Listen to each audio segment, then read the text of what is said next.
हरे कृष्णा। श्रीमद् भगवद गीता अध्याय क्रमांक 4 श्लोक नंबर 23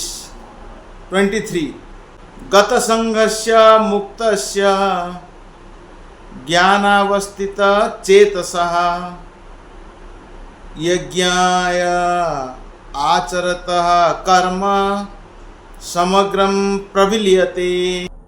अनुवाद। जो पुरुष प्रकृति के 3 गुणों के प्रति अनासक्त है और जो दिव्य ज्ञान में पूर्णतया स्थित है, उसके सारे कर्म ब्रह्म में लीन हो जाते हैं। पिछले श्लोक में भगवान कहते हैं कि यदृच्छा लाभ संतुष्ट, स्वतः होने वाले लाभ से ज्ञानी व्यक्ति संतुष्ट रहता है। द्वंद्वातीत विमत्सरः, जो द्वंद्व से मुक्त है और ईर्ष्या करता नहीं है, जो सफलता असफलता में स्थिर रहता है, वो कर्म करता हुआ भी बंधता नहीं है। और यहाँ पर इस श्लोक में कह रहे हैं ज्ञानी पुरुष जो कुछ भी करता है वो आदि विष्णु के लिए ही होता है, अतः उसका सारा कर्म यज्ञ रूप होता है। ब्रह्म बोलेगा तो यज्ञ है, और यज्ञ का उद्देश्य परम पुरुष विष्णु तथा कृष्ण को प्रसन्न करना है। यज्ञ विष्णु के लिए ही है।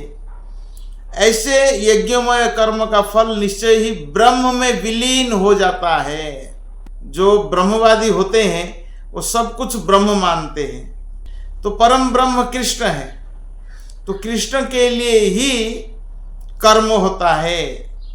कर्म फल भी कृष्ण के लिए होता है। मनुष्य को कोई भौतिक फल भोगना नहीं पड़ता है। श्लोक नंबर 24 ब्रह्मार्पणम ब्रह्म हवीर ब्रह्माग्नौ ब्रह्मणाहुतम ब्रह्मैव तेन गंतव्यम ब्रह्म कर्म समाधिना।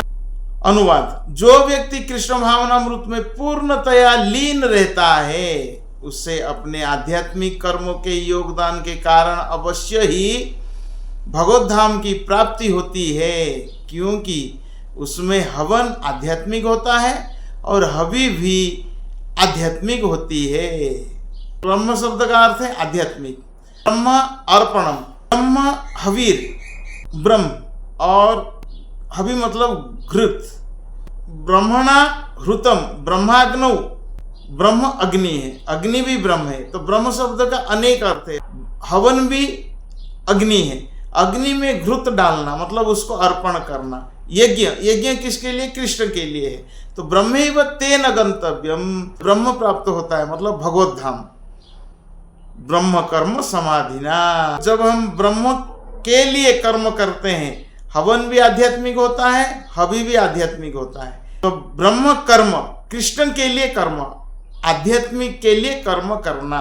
भौतिक कल्मश से ग्रस्त बद्ध जीव को भौतिक वातावरण में ही कार्य करना पड़ता है, किंतु फिर भी उसे ऐसे वातावरण से निकलना ही होगा जिस विधि से वह ऐसे वातावरण से बाहर निकल सकता है, वो है कृष्ण भावनामृत। उदाहरण देते हैं प्रभुपाद जी, जैसे रोगी, यदि कोई रोगी दूध की बनी वस्तुओं से अधिक खाने से पेट की गड़बड़ी हो तो उसे दही दिया जाता है, लेकिन ये दही भी दूध में बनी हुई वस्तु है।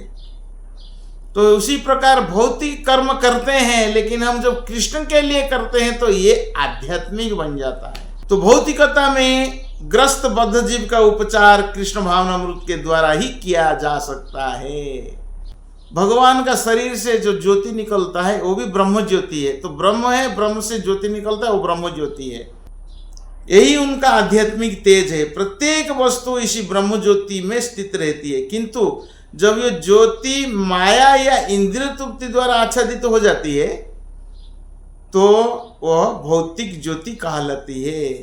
यह भौतिक आवरण कृष्ण भावनामृत द्वारा तुरंत हटाया जा सकता है। अतएव कृष्ण भावनामृत के लिए अर्पित हवि ग्रहण करता, हवन होता तथा फल, ये सब मिलकर ब्रह्म यह परम सत्य है। तो माया द्वारा आच्छादित परम सत्य पदार्थ कहलाता है। जब यही पदार्थ परम सत्य के निमित्त प्रयुक्त होता है तो इसमें फिर से आध्यात्मिक गुण आ जाता है। जब हम जो भी कार्य करते हैं कृष्ण के लिए करते हैं तो सब आध्यात्मिक हो जाता है। कृष्ण भावनामृत मोहजनित चेतना को ब्रह्म या परमेश्वर उन्मुख करने की विधि है। जब मन कृष्ण भावनामृत में पूरी तरह निमग्न रहता है उसे समाधि कहते हैं। और ऐसी दिव्य चेतना में संपन्न कोई भी कार्य यज्ञ कहलाता है। आध्यात्मिक चेतना की ऐसी स्थिति योगदान करता, योगदान, उपभोग, यज्ञ करता तथा अंतिम फल, यह सब परम ब्रह्म में एकाकार होता है। यही कृष्ण भावनामृत का विधि है। श्लोक नंबर 25। दैवम एवापरे यज्ञम योगिनः पयुर्पासते ब्रह्माग्नौ अपरे यज्ञम यज्ञेन एव उपजुह्यति। अनुवाद। कुछ योगी विभिन्न प्रकार के यज्ञों द्वारा देवताओं की भलीभांति पूजा करते हैं और कुछ परम ब्रह्म रूपी अग्नि में आहुति डालते हैं। तो अनेक प्रकार यज्ञ है। तो 5 और 6 श्लोक में केवल यज्ञ के बारे में बता रहे हैं। द्रव्य के लिए यज्ञ द्रव्य यज्ञ तथा दिव्य ज्ञान के लिए किए गए यज्ञ ज्ञान यज्ञ। जो कृष्ण भावना भावित है उनकी सारी भौतिक संपदा परमेश्वर को प्रसन्न करने के लिए होती है, किंतु जो किसी क्षणिक भौतिक सुख की कामना करते हैं वे इंद्र, सूर्य आदि देवताओं को प्रसन्न करने के लिए अपनी भौतिक संपदा की आहुति देते हैं।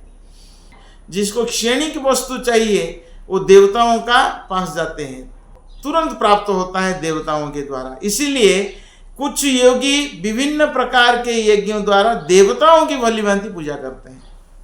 33 करोड़ देवताएं हैं, तो पार्टिकुलर वस्तु चाहिए तो पार्टिकुलर देवताओं को पूजा करते हैं। किंतु अन्य लोग जो निर्विशेषवादी है वे निराकार ब्रह्म में अपने स्वरूप को स्वाहा कर देते हैं। तो ब्रह्मवादी जो होते हैं सब कुछ ब्रह्म है और ब्रह्म में लीन होना चाहते हैं, ब्रह्म से भी उनका पतन होता है। देवतागण ऐसी शक्तिमान जीवात्माएं हैं जिन्हें ब्रह्मांड की ऊष्मा प्रदान करने, जल देने, प्रकाशित करने जैसे भौतिक कार्यों की देखरेख के लिए परमेश्वर ने नियुक्त किया है। तो सब कुछ भगवान ने ही देवताओं को सेवा दे रखा है।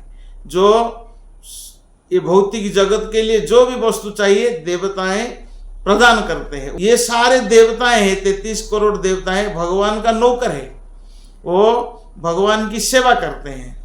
किंतु अर्जुन जैसा कृष्ण भावना भावित व्यक्ति कृष्ण को प्रसन्न करने के लिए सर्वस्व अर्पित कर देता है।